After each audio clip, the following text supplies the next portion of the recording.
Hello, my name is Michelle, and you're listening to Profit is a Choice. Joining me today is Porsche Williams. She is the founder and CEO of The Prototype, which is a business operations and client experience firm exclusively for designers. She is passionate about streamlining business growth, and her firm has expertise in client experience and lead qualifications. These are the topics that we're going to be discussing today. Listen in for the profit leaks that can happen before the project ever begins. Every day, empowered entrepreneurs are taking ownership of their company financial health and enjoying the rewards of reduced stress and more creativity.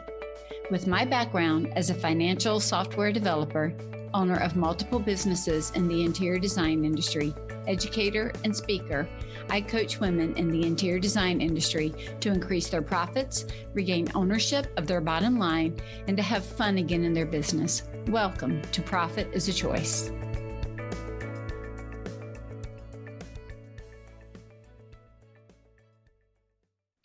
Hello, Portia. Welcome to the podcast. Hi, it's so nice to be here. Thank you, Michelle. I'm excited to have you here. We just had a really, I would say, fun conversation before we even got on air, just talking about like how what you do supports what I do and how what I do Yeah. supports what you do. So I think this is going to be a fun and very enlightening conversation, just Yes, showing how yes, all aspects of a business are important. Like we can't neglect yes. any aspect of the business, right? I totally agree. I totally agree. So, before we get started, I always like to just have everybody give us a little bit of some background so that we understand, like, kind of what we're going to talk about, why it's important to you, and how you got to where you are today. So, take us back and show us how you got here. So I started the prototype in 2016, and my background before starting the company was in luxury retail and fashion. And I got to the point in my career that the life that I was actively building personally just didn't match that. The grind and the schedule of retail and the availability. I was a new wife and a new mom, and I was just really not used to the level of adulting that required. Like, how do y'all, I still feel that, Portia. I still I feel that. mean, I It's a mean, as lot. as the It's a kids lot. as the kids get older too, Yeah. it's just there's so much going on. So, I looked and I talked to the people that I really look up to and what they told me because, from the outside looking in, it seems like they just have it all figured out. And so I talked to those people and they told me about all of the help and support that they have that really enables them to be able to put their best foot forward. And that's where the kind of light bulb moment for starting the prototype came from is I kind of created what I felt like I needed at the time, which was that personal and professional support. And so when the company started, we started by supporting executives in their business and personal lives. So we were considered a business and personal concierge service. And then I did that by myself for several years and about in 2020, I had the opportunity to work with a designer for the first time. We were meeting to talk about concierge services, and she very openly said, "That's great, but I just fired the person that is doing my client intake calls. Is that something that you'd be willing to do?" And with my background in customer service, I have a real passion for customer service and client experience. And so I was like, sure, I can totally do that. And it's been just work with designers since then. It's really blossomed, and now we support interior design firms. We've worked with clients throughout the US. Australia and Canada, and really developed a niche and an expertise within the interior design industry. And what's unique to running that type of business that's very professional, but also is very creative. And so we like to be there as a layer to help them be able to run their business in a sustainable way that to where they can focus on what they do best, which is design. And we kind of jump in and help with all the other things behind the scenes. So it's been a really, it's been a up and down road of changing how we serve our clients, but our core mission statement, I guess, or our tagline when I started the business was more time, less stress. And the way our service delivery has changed over the years, but I think we're still achieving that by giving our clients back their time to focus on design and in turn helping them to be less stressed in the daily running of their business. I love that. One of the things that I think that it's made me think about is, we always talk about working in your business, working on your business, and then I always say so that the business will work for you. And when we take that and we line it up, there's a book called Clockwork by Mike Michalowicz. And in Clockwork, Okay. yep, and he's the I same haven't guy read that that, but I've read Profit First. Profit First, yeah. Mhm. He's the same guy as Profit First. And Mike wrote in Clockwork about finding the queen bee role. So, what is that role that the whole premise of the book is to have the company work like clockwork so that you can take time off, that the business will function without you. And it's really kind of dialing into who is doing which task or item of work in a company. And so we define the queen bee role for the owner of the company. In other words, there are some things that we just don't need that person doing, not because it's beneath them in any way, but because there is a higher work that only they can do. And if we don't provide the time and the space for them to do that work, then they're constantly trying to work on the business and in the business and on the business and in the business. And the business never works for them because they're in this cycle, right, of back and forth or all on, all in and never on. And so, really, we talk a lot about taking the work and moving it to the lowest level in the company where it can be done to satisfy the brand of the company. Yes, Right. yes. So if it's something that a junior designer can do, we want the junior designer to do it. You don't want your senior doing it.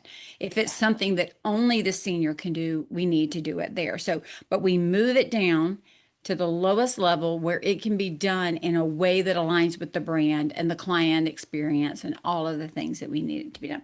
And so that's Yeah, I just kind love of that what was, approach. yeah, it's a great book for anybody listening. I'll link it in the show notes, but it's just one of those things that was going through my mind as you were talking, because we're really trying to preserve that owner to be able to do that owner level work, that CEO, that visionary. And I'll tell you, because the type of coaching that I do is very strategic, long-term visionary with the financials, that takes some heavy brain power to do that type of thinking. That's not just an off the cuff. I was talking to a new client today, and his comment was, I can't think like that at the end of the day. I have to think like that at the beginning of the day. And I was like, I got you. I hear you. That's the same way I feel.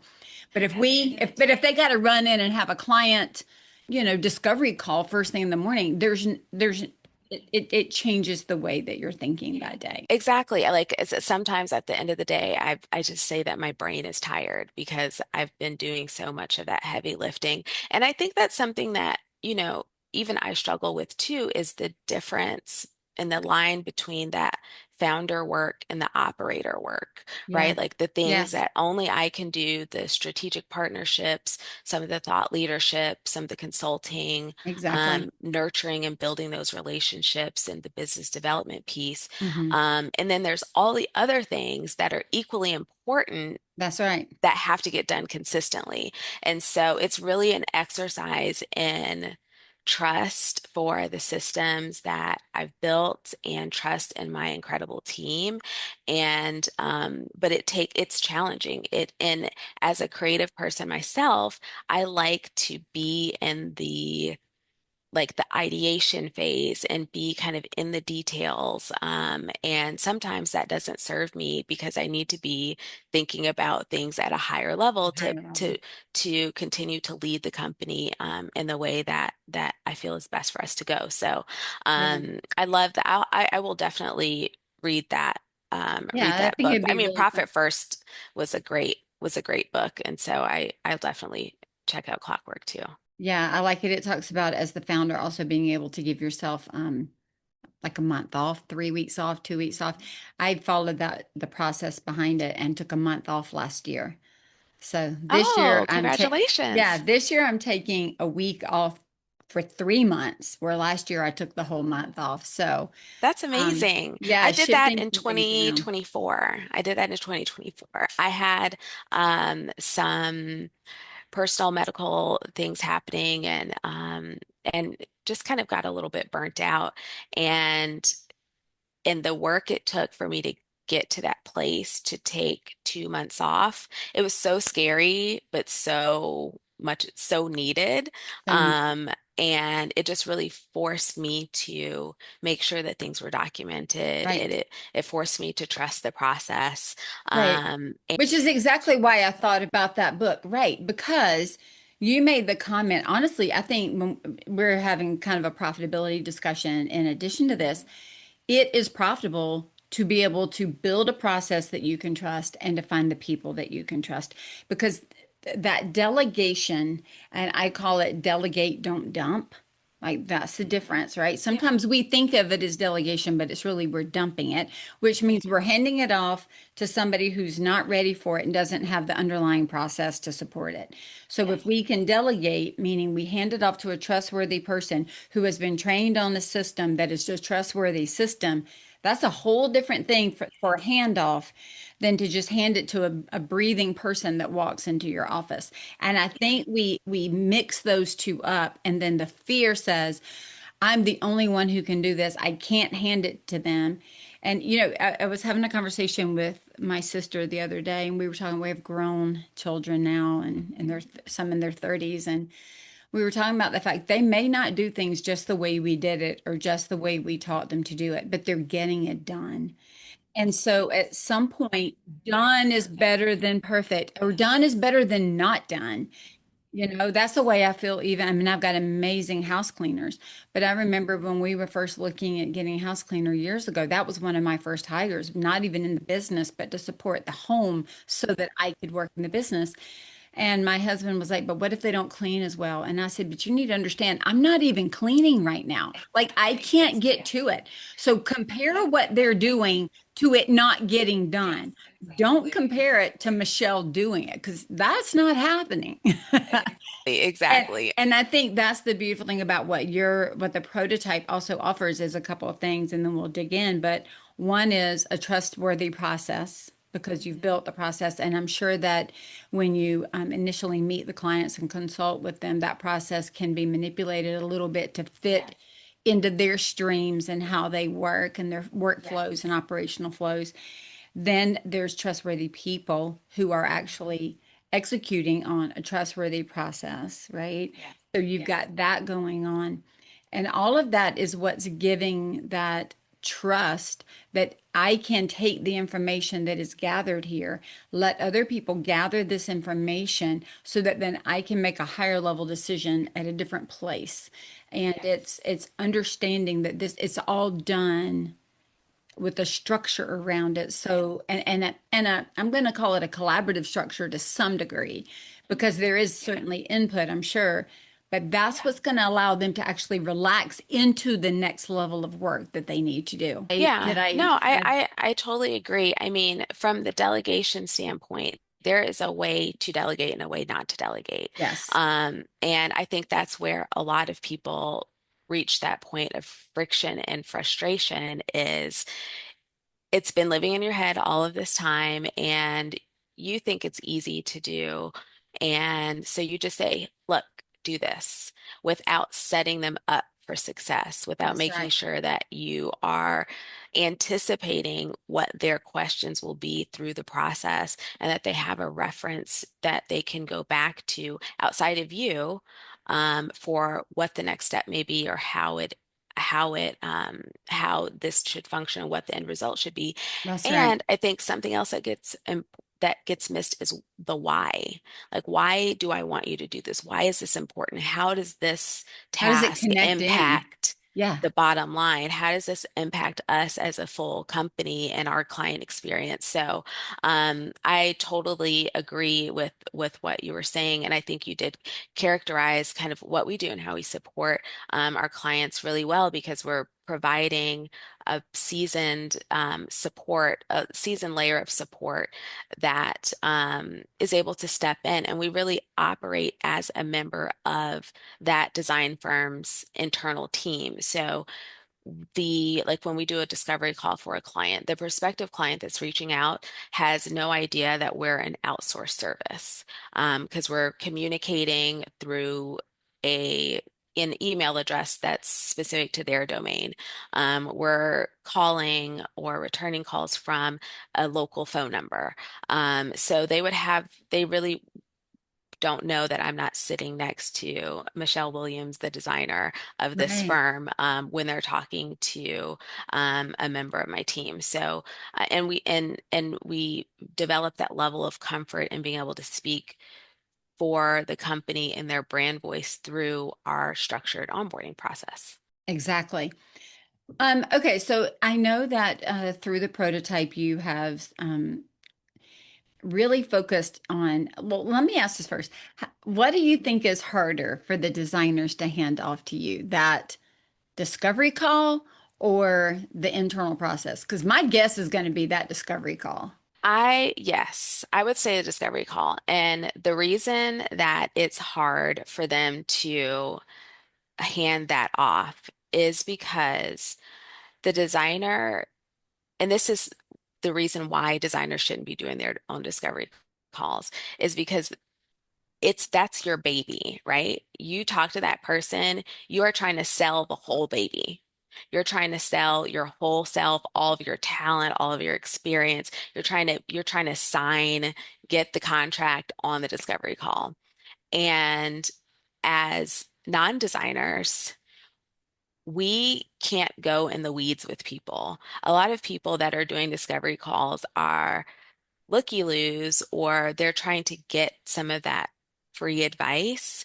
And there's certain things that we can't answer. And so our goal is to make sure that this person will actually be a great client.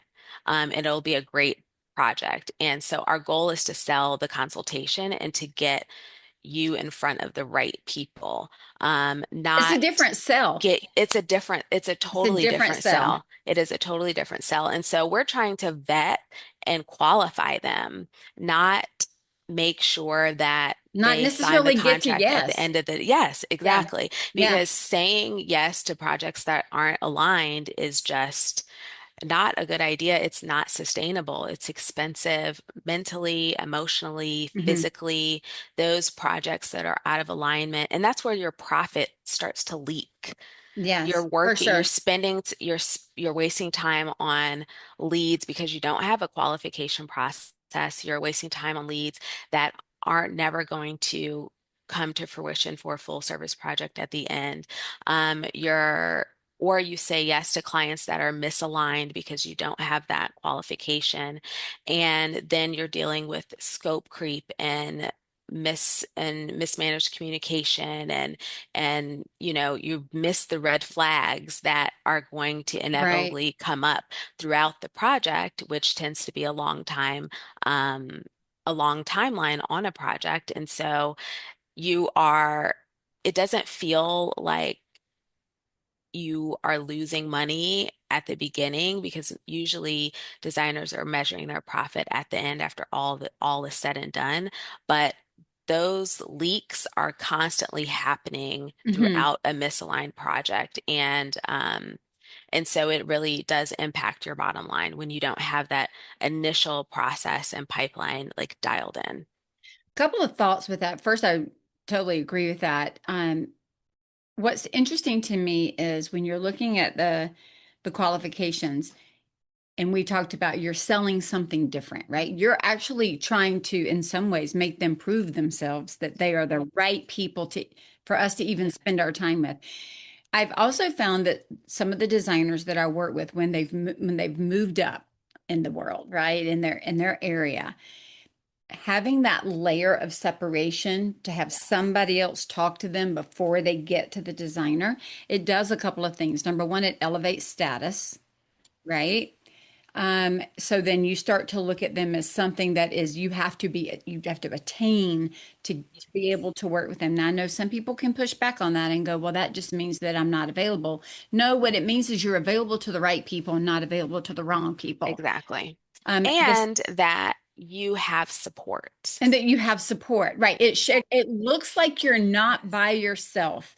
So then what happens is it elevates the status. It creates a little bit of this attainability, a little bit of this other, which, there's a line there. You don't have to make it scary, but it also looks like, which is why some people have like, accounting at, just because they're sending it from a different email address so that it looks like there's layers within a business so that people don't think that like you are the one doing everything.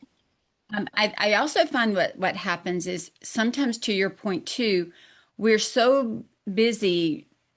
I don't want to say we're trying to sell everybody in, but maybe there's something in the project that's exciting for us or something that we're hearing that we think, oh, I'd like to do that. We can easily miss the other flags because we're focused in on something. And we actually, I'm going to put in air quotes, hear something we never heard Exactly. Yeah. because we want it to be, or we are reading between You some want it to lines. make sense Yes, at the end. at the end. And so having somebody else with a very structured process go through that alleviates and removes some of that. I'll tell you the other thing it does, especially if we have any I'm going to call early stage designers listening.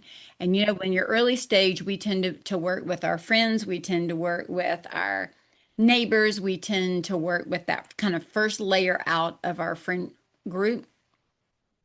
And in those cases, 9.9 times out of 10, we don't vet them properly. And they end up, even if it's fun and it's enjoyable, we either don't get paid fully for it because we didn't let it run through a process.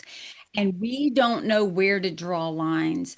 And so having it come through a process that is other than you sets the stage that this is now a professional engagement coming through the door and not a friend engagement coming through the door. I know that was probably, Portia, one of the biggest changes I made to my business back in 2003. Prior to that, people would come, I always was like frustrated. I'm like, I get invited to more play dates than anybody gets invited to play dates for their kids to play. And it was because they were picking my brain. Well, I remember a good friend one time invited me over we were having weekly play dates because our kids were such good friends. We're sitting at the kitchen table. She's asking my opinion on different window treatments in that room. I'm telling her what I would do and what I would use and how I would do it, thinking she's going to give me the work. I come back 2 weeks later because we were going into opposite houses. She had window treatments put up. Somebody else she had taken all that information to and they'd made it. And I was like, whoa, whoa, whoa, what's happening here?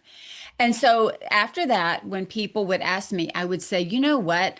I would absolutely love to talk to you, but I don't like to mix business and fun because I could miss something and that could be detrimental to our project. So the way that I have found to do this is I'm going to go and take you through my normal process like I take every client through, and it will help set the stage for us to get the outcome that we want. So yes, friend, neighbor, I want to work with you, but you're going through the process. And it took me years to get the courage. Well, first the understanding and then the courage. So to your point about profitability, there is so much money I was losing and it couldn't be calculated because I never calculated that time and that energy and put a dollar amount to it to see what I was losing. Yeah, I mean, it is, it's an opportunity to educate, but also to be educated about who that person is on the other end.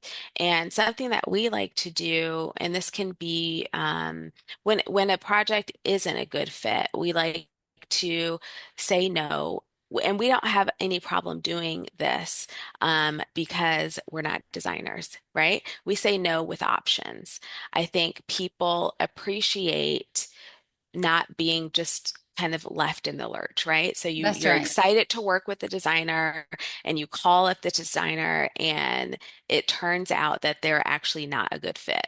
So It you is so hard for designers to stand It's there and so say no. hard to do that. And so what we do is we say, so one as part of our onboarding is that get we get referral sources for our designers. So maybe there's a a newer designer that doesn't require The as much of minimum. a minimum, Yes. or there's a designer that has a very specific aesthetic that client is looking for. So instead of just saying, no, we're not a good fit, we say, no, we're not aligned at this time, but I want to give you a resource. And what we found is that people appreciate that and they feel taken care of without being taken care of necessarily by you and your firm. And so maybe when their circumstances change in the future and they are a better fit, whether it's budget or timeline or whatever,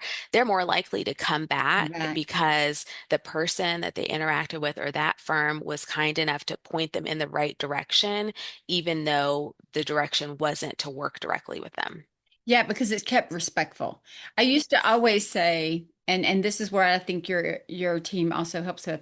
I used to hate going on calls that when I got there, it took me 30 minutes to get there, right? It because these were in-person calls at the time. 30 minutes to get there. You're there for 45 minutes to an hour.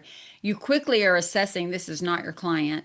They're excited about the project. You're not excited about the project. And now you got to find your way out and go back home.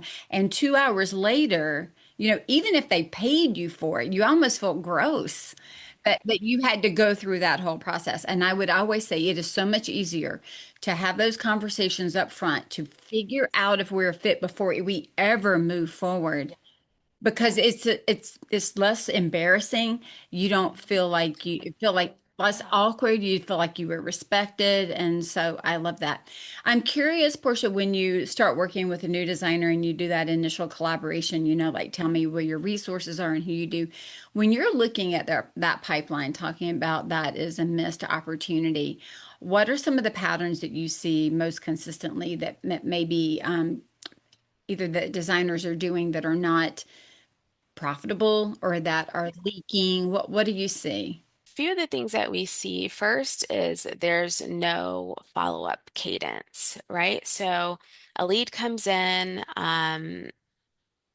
maybe the designer sends one response, and then if the person doesn't get right back with them, then there's just silence.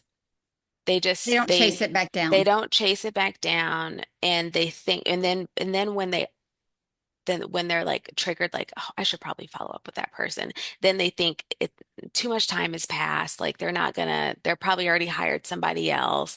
And so that is the easiest fix by just putting a system in place. So kind of Um, closing that communication. Closing that loop. Yeah. So, you respond at the very minimum within 24 hours of a lead coming in. And a lot of times, I mean, people are busy. You leave a voicemail, send an email, and then you follow up 48 hours later to check in. And then if you still don't hear anything, then you give it a week, follow up the next week. You're not bothering people. I think that's a misconception because you have to remember they reached out to you. They That's want right. support. It just may not be that y'all just may be missing each other, right? And so if there's not and for some of our clients, we have like the scheduling tools that they can schedule a discovery call. But that's not convenient for everybody either. It's sometimes the best discovery calls happen when they just happen to pick up the phone. But there's a system behind it where we're following up with people at least 3 times within the first 5 days. And then we put them into a month after that, then 6 months, then a year. And we're going back and saying, did you actually start the project? If so, how is it going? And sometimes it's going great. Sometimes they started and they didn't have a good experience with a different designer. And sometimes something life got in the way and they never started. But you know what? actually, I am in a position to start. So, yes, I'd like to move forward. Let's go ahead and book the consultation because things have changed on their end to where they can actually move forward. So, there's so much money lost with that lack of follow-up. Um, so that's the first pattern. Then the second one is the qualification happens too late or it doesn't happen at all. So you have a designer where they are so excited on the discovery call, like you said, that they miss the red flags. And so then they get involved in a project that they find out later is just really not aligned because they haven't communicated their process, their structure. They haven't told the client not only what the client should expect for them, but what they expect from their clients. They Hmm. haven't clarified how this will all work. And so it just ends up being a bunch of avoidable mishaps throughout the life of the project, which can be really frustrating, and can cause you to lose more money over time.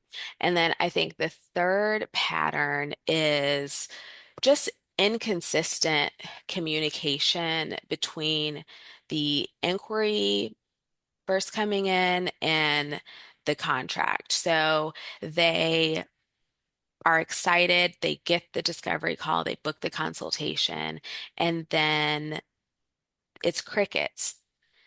Like the designer isn't actively, because it doesn't just audit, like you still have to do design development and you have to do, there's a Right. lot before you're in front of, before that initial design presentation, but there's no communication or there's no, um, Touch communication points. about what they should expect. And so that makes them not trust the process, which makes them want to micromanage and makes them feel not as confident about the decision that they made. And all of that, even if you nail the design at the end of the day, if a client didn't enjoy the experience of working with you and if they didn't feel taken care of and communicated with and like a true collaborator in the process, they won't come back to you. They won't refer their friends to you. You sever that connection for potential growth and a deeper relationship over time when you don't manage that initial inquiry, the follow-up, the qualification, and then the communication um, at the beginning through the contract. So I know a lot of what I focus on with my clients is what is cash flow? How does cash flow through the company? We also start looking at workflows. How does work flow through the company? And I think the area that we can miss if we're not careful is how does communication flow? Like there's so many flows in a company. The buzzwords we hear are workflows and cash flow, but there's a communication flow. There's a cadence to that provides touch points that keeps people engaged, that keeps them ahead of the information and not behind the information. That even if for this week I'm not working on your project, I'm touching base with you so that Yeah. you still realize you're top of mind, you're an important client to me, maybe we're waiting on something, whatever it might be. And I am of that opinion. If a client has to ask you what's happening, then maybe there is an opportunity for you to have gotten ahead of that. And what I see is young designers in early stage are able to do that because they're just starting and they have one or two. But as they start proving their work and really getting established, more and more is coming in, and it's harder to stay on the touching base versus the big communication. And then you're always feeling like, even when they are your client, well, it's been too long or it's been too late or I didn't answer when I should. There's a timing to all of it. And so recognizing that that is a good place to have support, I think is very important. So the other point that I always have thought, when I start working with somebody, how do I want them to feel at the end? Like I'm very clear at the beginning what I want that outcome to be, not just the project work, but how do I want them to feel at the end? And then how do I make sure that resulting feeling is built into the process. Like I Yeah. can't have them feel elated when they felt pissed off for the 3/4 of the project. I can't end with that. I also, if they end up pissed off, I can't have had elation and then drop the ball because I dropped Exactly. communication. And so it's really about identifying what is the resulting outcome, right? Feeling, project, all the things, and how do I build it in all along the way so that the workflow, the communication flow, the cash flow, everything is leading to this preferred Yes. outcome for us and for them. And that's where you kind of help step in, is to help manage some of that communication Yeah. flow, and probably even some of the workflow as it's coming through, just to keep some pieces moving so that they can do the design, they can build the Yeah. concepts. They're not the ones having to reach back out necessarily. Yeah, and I'll say like this business that we have wasn't created out of seeing an existing business like this and then deciding, okay, I'm going to do that. It came from seeing in real time, okay, this is what this designer needs, and how can we support them in that? So, one of the things that we did after maybe after a year or so of working with designers was started offering like a follow-up Friday aspect to the service to where to make sure that that communication is happening consistently. And so the designer, especially if they're managing multiple projects, and I think the first client that we were working with, they maybe had 5 or 6 projects happening at the same time. Um and the what the consistent feedback that she had heard is that we it was the design is great. We enjoy the experience, but we didn't know what was going on a lot of the times. And that's feedback that we hear very frequently about why clients are wary about working with designers is the downtime and the lack of communication. And so we created this process to where the designer would send us a voice memo rundown of the projects. We've done it through voice memos, we've done it through shared Google Docs. You just let me know where the project is, what's going on this week. Then we take that information, we zhuzh it up, and then we send it to each client, and it comes on the same day of each week. And the clients appreciate that so much, even if it's like you said, there's nothing happened. This is still delayed, right? At least they know. That's And right. at least they know that somebody is actively monitoring and watching what's going on with their project. And it's a great opportunity for the clients to ask questions as well. So we're saying, this is what we have for you. What do you have for us? What questions do you have? What can we clarify for you? And it just helps to really make that process feel truly collaborative without the client trying to do your job for you. And They take up too trust much that of the and designer's take up, time. yes, Yeah, exactly. It's an asynchronous way of running the operations and the communication without them feeling the need to pick up the phone or you feeling the need to pick up the phone and call them all the time. so I'm thinking of two specific scenarios. One, let's say, again, early stage designer that is starting to scale and starting to grow and is not quite ready to hire, they're looking at, do I need an operations person or do I need a designer? Maybe they could get the designer and then outsource this operations using the prototype. But I also see an opportunity for, I'm going to call it a more mature company, more mature stage business. Sometimes I see the primary designers or the principals going, I don't really want my junior designers writing that email. I don't know that I really trust how they're going to say it and what they're Or going to that you do. shouldn't, yeah, or that you shouldn't share this part Some of of the this with update with There's some of it with the that's, client. Yeah. yeah, that's kind of like, what should we do here? And so having that additional layer of, they know how to write. Here are examples of what we write. Tell us the guidelines of where to write around. And we can, again, because we're not focused on the design, we're focused on the communication. So then we can dial in deeper to the communication aspect than necessarily where a designer is mostly on the design side. That doesn't mean they've got amazing writing skills. No offense to any designers out there. That's just not what their focus is. And so I know that many of the companies I've worked with, we've even built templates so that their designers would know what they could say, what they couldn't say, and like this way of how you're going to respond. And so I can see this being an amazing adjunct for that more mature stage business to go take care of this, we're going to take care of that. So it's nice because it can work in both. Yeah, and a lot of times we've worked directly with the design assistant or the design associate on that. That becomes a project. The client, the Friday follow-ups becomes a project that that principal designer can hand off That's right. to the junior designer to manage, and we're working with them directly. They're giving us their raw feedback and updates, and then we're able to convert it. So it doesn't always have to come from the principal That's designer. right. And it's a way of delegating that sets them up for success. So they know things that we know things that they don't know, and we're able to work together to get to the final result and make the client happy at the end of the day. Right. I love that because, we always talk about put the right butts in the right seats doing the right jobs.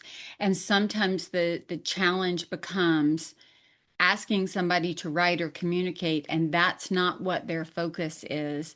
And so it takes them longer, just like any task Yeah. that would take us longer that's not our area of focus. And I mean, And I that's love just that. like delegating the junior designer or the associate designer to do the discovery calls.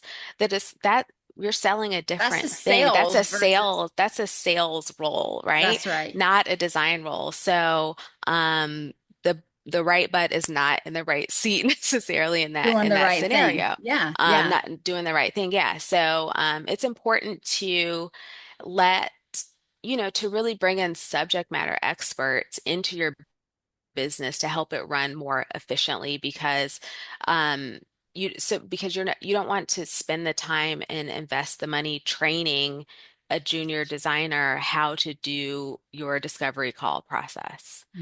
That's No, not a good use of your time. no. It may feel easy. And their skill set and their skill set. Yeah, but they don't care about that. They want to do the design work. That's why they're working for you, right? They're not, so it it would it's so helpful to just kind of take a step back sometimes and look at it top down from, okay, so what really makes sense are the people that I have really being deployed in the right ways, Right. Right. and how can I outsource in a way that is um, that's affordable. Like we're an outsourced service. We cost a fraction of the cost of having a full-time person in your business, but we're able to get the results of a full-time person because we are solely focused on your firm at that one time, and we have expertise around the scope of work that we're That we're providing, doing. so we can get it done fast or more efficiently at a higher level than you having to take the responsibility of training up somebody somebody that's an internal employee. Yeah. And time and efficiency is where the money is made for sure.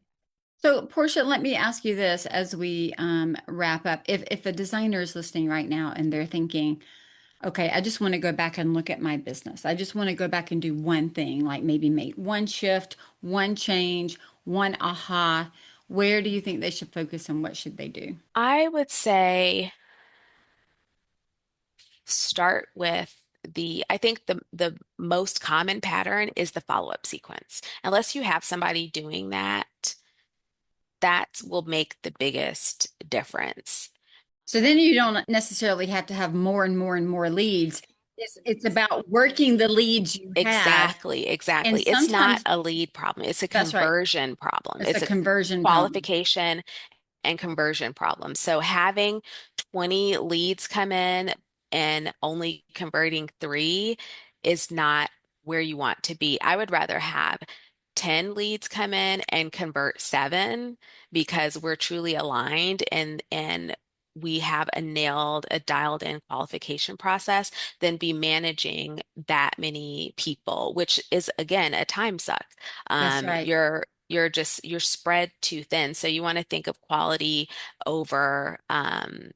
quantity. Yep. Yeah. Agreed. Agreed. So, Portia, tell us where you're hanging out online. If people want to know more about the prototype and they want to know more about what's available to them in this area, how can they find out more? So, our website is theprototype.net. We have all of our services there. We have a really cool quiz that helps you understand where your growth is limited in your business. You can follow us on Instagram. I'm jumping out of my comfort zone. I'm doing more talking and videos on Instagram. It's at the prototype lifestyle. And I'm actually doing a 10K and 10-day challenge right now. So I've been giving updates about that. That comes from a book written by Rachel Rogers called We Shall Be Millionaires. Have you heard of that? I've heard of Rachel. I follow her. But I don't know that I've seen that book. The book is great. It came out a few years ago, and I was so fired up when I read it, and I was telling everybody about it, and then I didn't take any action on it. Like I was like, this is so much great stuff. And then life happened and I just didn't take action. And so I saw something the week before last that was like, oh yeah, I'm going to try this. I'm going to challenge myself and I'm going to try this. So you can hear all about that on my Instagram. I'll And put that book in the show notes too if yeah, yeah, anybody wants to. it's a great book. And then what we're doing right now with clients, a new offer that I tested earlier this year was a pipeline audit, a Mm. 45-minute session that where the designer and I we go through and really narrow down specifically what is happening and where the ball is being dropped. Oh, that's And really then good. yeah, and then I give them, Because then you can start to three. see, are we getting, is it a lead problem? Is it a conversion problem? What's happening? How many follow up? Like you get a lot of good information Yes, yes, from yes. And managing that.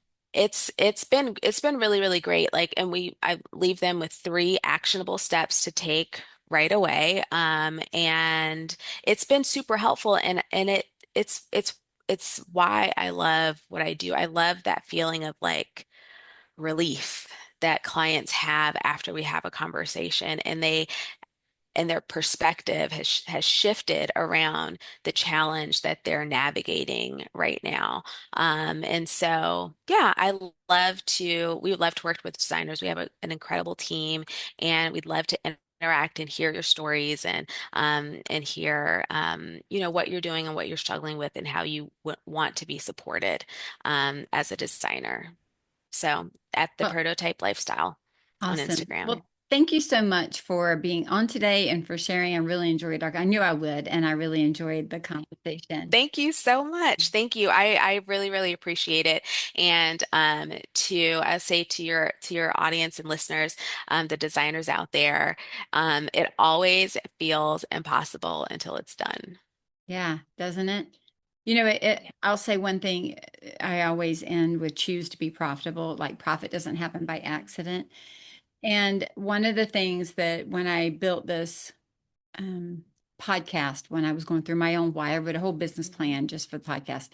But one of the things was to realize that every choice we make leads us towards or away from profitability.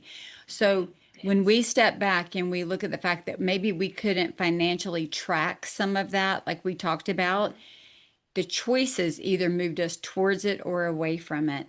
And so not everything is going to be captured in dollars. Sometimes it's captured in time.